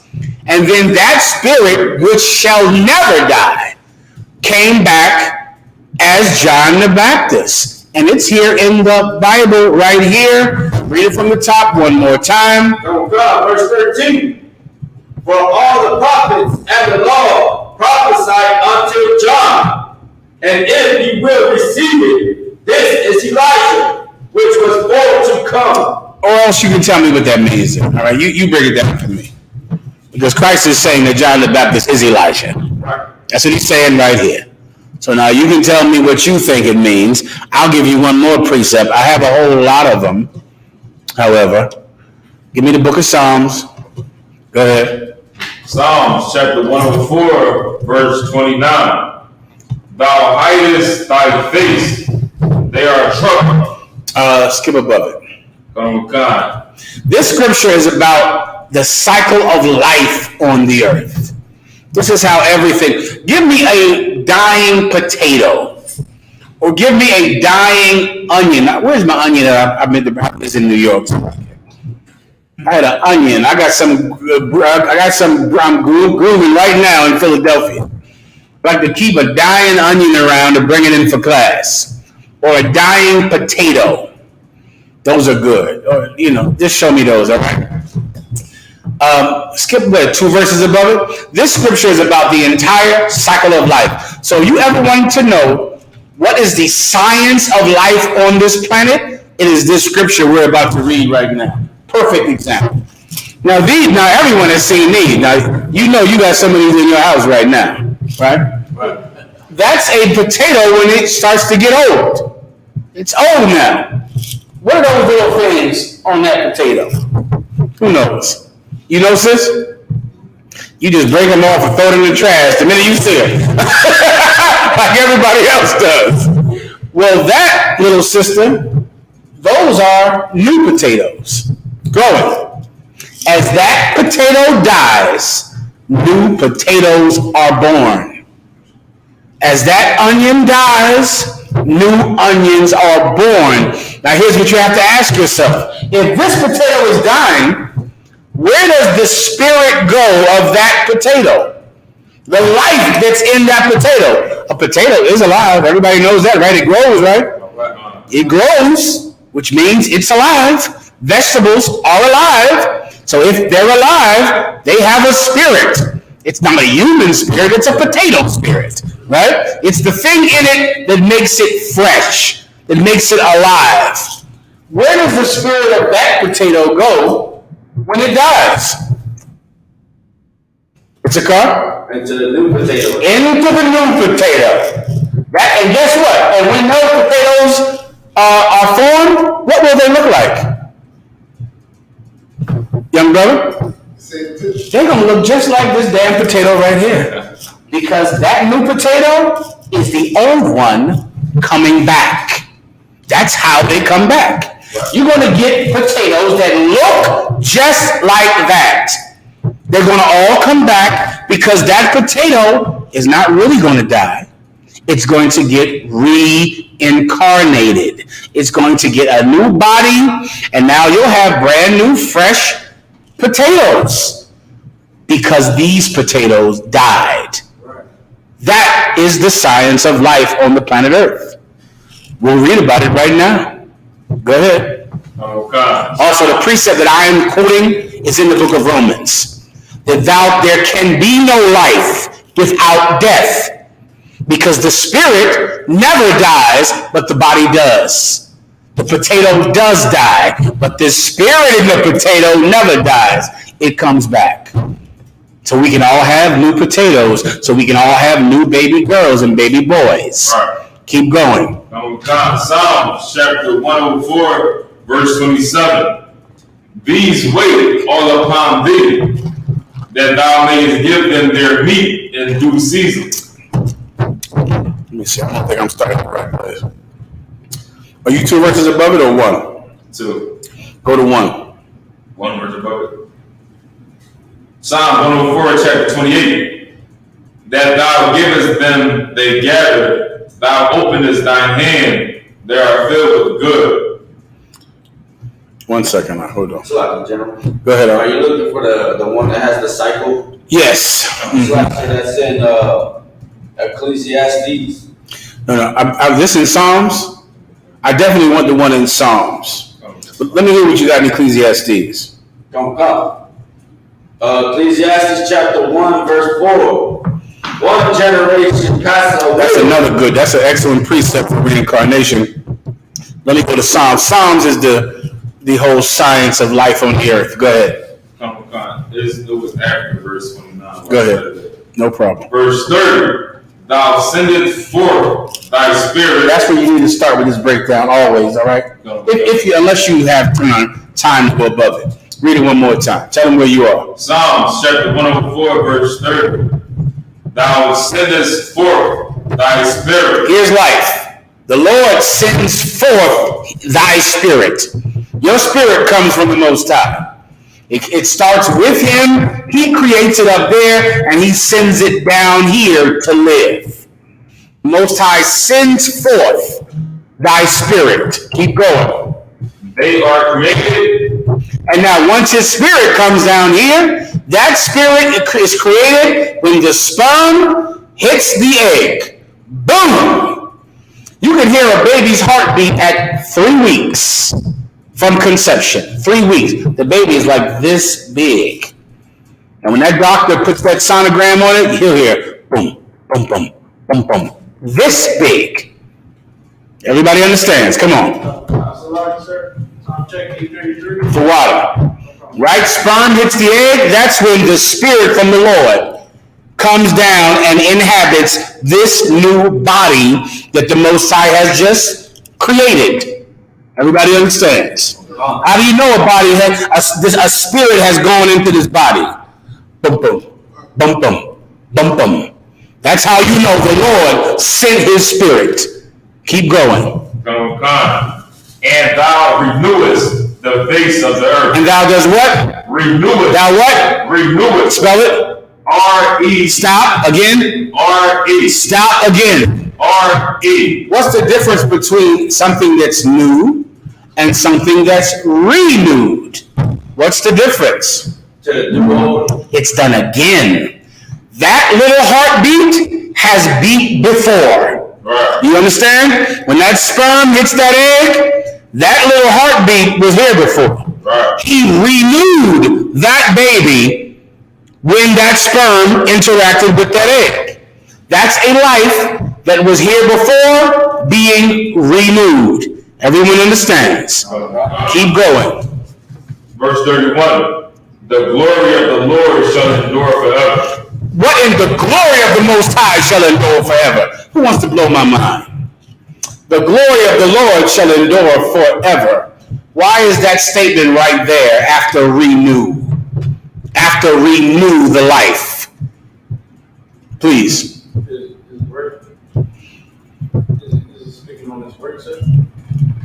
You're right, but not. You ain't hitting it. You ain't knocking it down. Renew. What abides forever? Issachar. Our spirit. Your spirit. Give him a hand. That spirit doesn't die. That spirit is not dying. The Lord created it. That spirit just gets a new house to live in every so often. The Don't you understand that? Knowing that is what gave Israelites such courage going through terrible things, because we were not afraid to die. We had courage because we all knew we would come back. And what a man does to us is temporary, brother. It's temporary, because in a little while, this is what you'll hear. Boom, boom, boom, boom, boom, boom. We're all coming back. The Lord, that spirit endureth forever. That you that is you, it can never die. It never has. It just gets a new body whenever it needs one. You know what I mean? Whenever it needs one, it just gets a new body. No problem. God created you, and you are absolutely eternal. Read it again. I'm sorry. Come on, brother. Yeah, if I could, another precept was when the sister and her 7 sons, Mm-hmm. when they was being persecuted for keeping the law, in the swine, they said to the king, Greece, They said, we will get a new one. That's what they said. right. They said, you cut off our hands, we shall receive new hands again. That's correct. Keep going. God, the Lord shall rejoice in his works. What's the work? The spirit that he created. Right. He's going to rejoice in it. It will never die. Keep going. God, he looketh on the earth, and it trembleth. The Most High looks on the earth, and the earth is in fear of the Lord. Keep going. God, he toucheth the hills, and they smoke. Keep going. I will sing unto the Lord as long as I live. Now, he touched the hills, and the hills smoke. For time's sake, it's talking about the powers or the governments. That's what a hill or a mountain is in the scriptures. He touches the governments, and they burn. Governments fall and people die when the Most High touches them. Read that last part after they burn or they smoke. I will sing unto the Lord as long as I live. This is about life and death. That's what this whole precept is about. The Lord, the brother said, I'll sing unto the Lord as long as I live. I'm here, I will sing unto the Most High. Meaning I will speak about him, sing about him, praise him for his excellent works, for his judgment, and the revenge that he giveth his faithful. Keep going. God, I will sing praise to my God while I have my being. While I have my being. Keep going. My mediation of him shall be sweet. I will be glad in the Lord. That's life. So now you're born, you get renewed, you get a new body. That spirit that never dies is back again. And now what do your entire life? Serve the Most High God. That's life.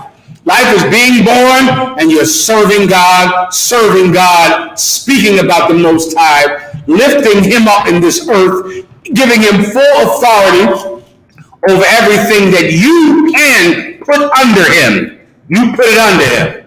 And that's your life, praising the Most High, serving the Most High. Keep going. Oh, God.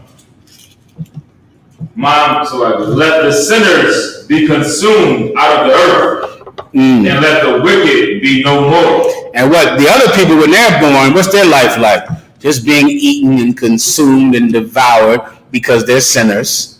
Keep going. Bless thou the Lord. Is the brother upstairs out? Please, let me know, all right?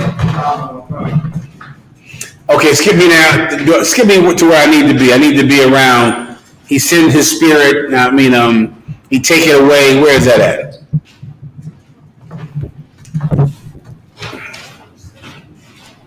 They are troubled. You read it earlier. Yeah, verse 29. Thou hidest thy face, they are troubled. Okay, one verse above it, I believe, right? Verse 28. That thou givest them. 1 second, we ready to rock out upstairs? I'll give him a call. Please, go ahead. Psalms 104, chapter 28. Chapter 104, verse 28. That thou givest them, they gather. Thou openest thine hand, they are filled with. One more time. That thou givest them, they gather. What is that talking about? That's talking about our work, right? That thou givest them, they gather, meaning crops and trees and vegetables, right? The Most High gives us something and we gather it. Our trees have apples, we gather apples. Our crops grow, we gather. We get money from a slavery, we gather that money into our storehouses. Those things come from the Most High. What He gives us, we gather. Keep going. God. Thou openest thine hand, they are filled with good. The Most High opens His hand and we're filled with good. So now our crops grow, our nets are full of fish, our bank accounts are full of money. Because the Most High opens His hand and He gives it to us. That's part of life here. Keep going. Thou hidest thy face. Read that again. Thou hidest thy face. But there's another part of life here. And that's the end of life. Then one day what happens? The Most High, instead of opening His hand, He hides His face. Now He doesn't see our suffering and our pain. And because He doesn't see it, He doesn't help us. He hides His face. Keep going. They are troubled. Now the Lord isn't looking at our pain anymore. Now we get in trouble. That's when those health problems start. Right. That's when that COVID-19 virus comes and you want a ventilator and an oxygen tank. That's when the kidney disease and the diabetes and the high blood pressure, or some cop has his knee on your neck. Right. That's when the troubles come of life. When the Most High was blessing you, you were growing and thriving and eating and getting, and then here comes an illness. Here comes destruction. This is the end of life process. That potato was in hell. That potato is going through some rough times. Right. It was, I think, look at that potato. That potato, put that potato back up on the screen. What if you saw that potato about, 3 weeks ago? That's a brand new, strong potato. Give me some healthy, good potatoes. And then show me the difference. Show me those good old ones y'all like to slather up with that butter. big old russets or Idaho potatoes. That's that good one. 3 weeks ago, that potato was ready to rock, brother. Now, it's going through hard times, brother. The Most High has turned His face from that potato. He don't see the struggle in that potato. That potato is struggling. And look at that. That's what you're looking for, Ark. You see that? That's about 1 month ago.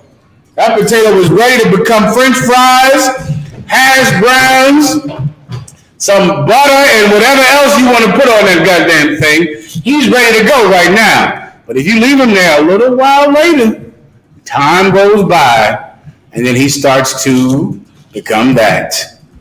That's life. That happens, right? You're young and strong, and the Most High is given to you, and all of a sudden, oh boy, I'm looking like this dirty old potato. Now life is going, I'm seeing the other side of life now, right? Keep going. Come. Thou takest away their breath. Then before you know it, that's it. You gone. That's it. You're not around anymore. The Lord takes your breath. You're not breathing anymore. You're dead, and it's a terrible thing. It's awful, but it is part of life. Death is part of life. But is the story over? Oh no. This story does not end. Thou takest away their breath. Keep reading. They died. Keep going. And return to their dust. And then they return to the dust. So this potato, you leave it there long enough, throw it in the dirt. You leave it there long enough, that potato will shrivel. Give me an even older one. When they shriveled, gone, dead. They turn back into dust. Everything goes to dust. That's where we all come from. That's where we're all going back to. Lord allow, we won't go there until Christ returns. That's the goal of this school. But everything goes there. You can keep reading for Mr. Carr while he finds it. Come.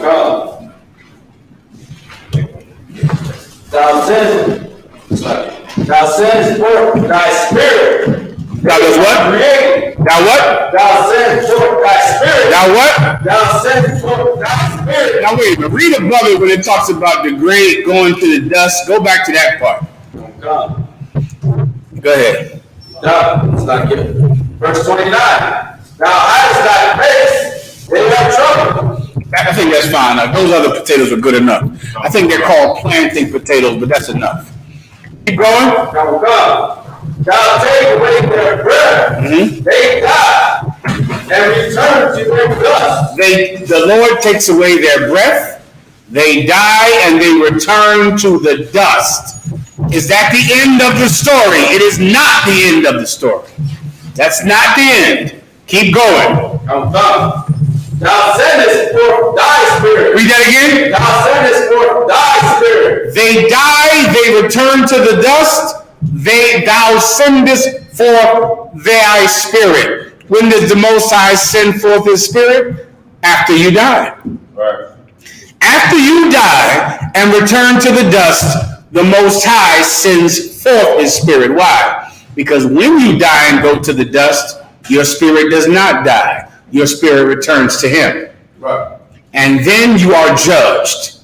And then the Lord sends forth his spirit. Keep going. Now God. They are created. They are what? They are created. This creation happens after death. After death they are created. We just read it just now if you were here.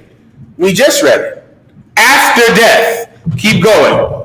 Now God. And thou renewest the face of the earth. And the Most High renews the face of the earth. That's where life comes from, brother. It comes from death. Right. If you need one more precept, is in Romans, I think, what is it? Is it 2 Corinthians, the 12th chapter? Or Romans, the 14th chapter? That which thou sowest is not born unless it dies. You can find that for me so I can wrap it up. We good? We ready to walk upstairs now? All right, bear with me. Gotta take one more question. Come on. Brother asks, how do you know if you are overly sensitive? Okay, if you are overly, once again, that's a question is very specific to a person. Usually it's always better to talk to your camp leaders up. Once again, your children need fathers. And without a father, you can let your mind can float into all kinds of self-conscious nonsense. Okay, just talk to your camp leader. If your camp leader tells you you're sensitive, you are. That should be good enough for you.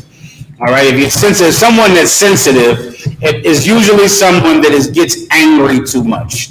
If you have a bad temper, you're overly sensitive. Right? If you're someone that is constantly mad all the time, angry all the time, you are too sensitive out.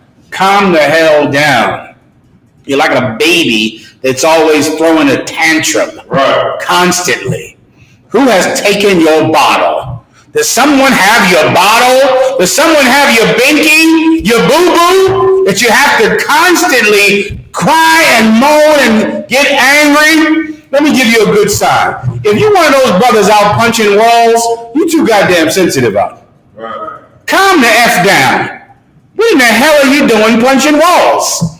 It's like something that people do. I'm so mad, I'm gonna beat the shit out of this wall. Oh, this wall! I'm beating you, wall! And now what do you got? Now your wife come in the room. You got holes all in the goddamn wall, patches, and you're patching up holes all the time because you threw a tantrum. Because why? Because the problem with childhood trauma is that you freeze emotionally whenever the trauma happens. So now you're 42. And what do? Throwing a tantrum and punching the wind and punching walls and breaking TVs. If you one of them breaking TVs brothers out, you're too effing sensitive out. What are you breaking the TV for? What did the TV do to you? You're breaking the cell phones, you're breaking the TV. Everybody knows when you get mad, because once you get mad, you wreck everything you spent money for has to be wrecked. What in the hell is wrong with you? Go out, go for a walk. Go out and run or do some exercise or something. Since you have to just punch, but that's what a child does when they get angry. A child wrecks the room, throws all their toys, turns over the tables. You're 42 years old. You broke the TV. What in the F is wrong with you? You broke where's my cell phone? My cell phone, I was arguing with my wife and I just smashed my phone, smashed the TV, kicked the door down, broke all of this. Well, nigga, get in there and fix all of that now. Every last bit of it. You got a day to get in there and fix it. What you'll find is it's a lot harder to fix things than it is to destroy them. Right? And you should look at that as a metaphor about life. Because it's very easy to break your TV, punch holes in the walls, smash up everything in your goddamn house. All right, you did that. You feel better now? All right, you got 3 days to fix all of it. All of it. But I don't get paid to, nigga, brother. You got 3 days to fix all of that stuff in that house. You didn't know you didn't get paid for 2 weeks when you smashed up everything in the house, smashed the laptop up. You bitches, you women, you the same way. You go in there and what do? Break the car window, slash the tires. You're a child. And you need adult supervision. Here's the good news we got adults in here. I mean, fully grown men in here. And whatever you break, you better fix. You're going to fix. And I don't give a damn if you got to go out and Uber or sell lemonade on the highway. You're going to fix everything you break, you stupid effing baby. Now, if you like that, then, of course, you're too emotional, all right?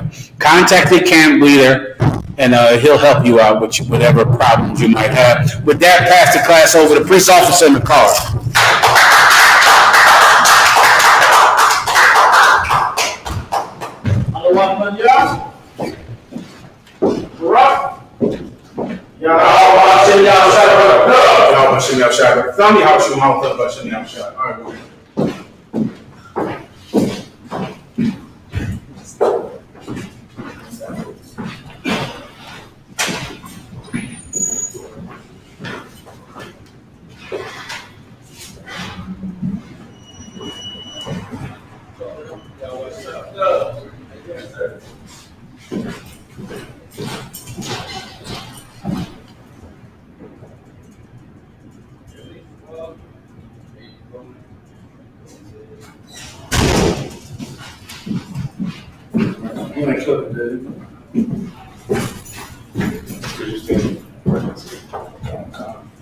All right.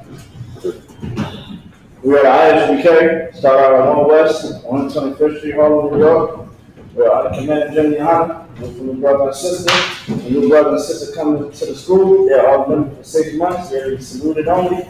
They're here to share themselves with the world. If they need transportation, the teacher will arrange it. At the 6 months, if your brother or sister has an interest in a particular person, he or she must get permission from the head to speak to a brother and sister there in another 6 months, in which the brother and sister will court each other. At this month period, the brother and sister will get permission from the head to marry, tithes, certificate of commandment, found in the book of Numbers, chapter 18, verse 21, and the book of Malachi, chapter 3, 8 through 10. My Asherah, which means 10th in Hebrew, 10% of every penny of any increase the Lord gives you, gives to the Treasury Department.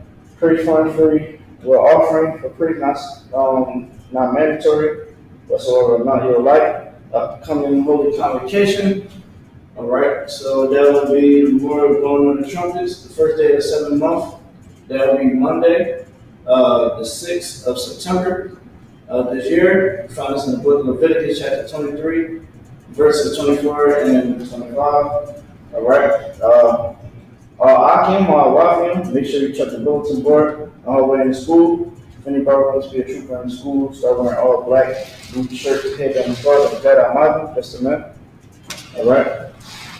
When Israel is going to give one quick courtesy salute. When Israel, Ma'am Shabbat, Ahmad, Barak, Yahweh Hashem Yahweh Shabbat Yahweh Matah, Sister Sarah, in turn, Sister Amada, all right? When Israel, we're going to give one quick courtesy salute. When Israel, Ma'am Shabbat, Ahmad, Barak, Yahweh Shema, done by Hashem Yahushua. Y'all be top. Question.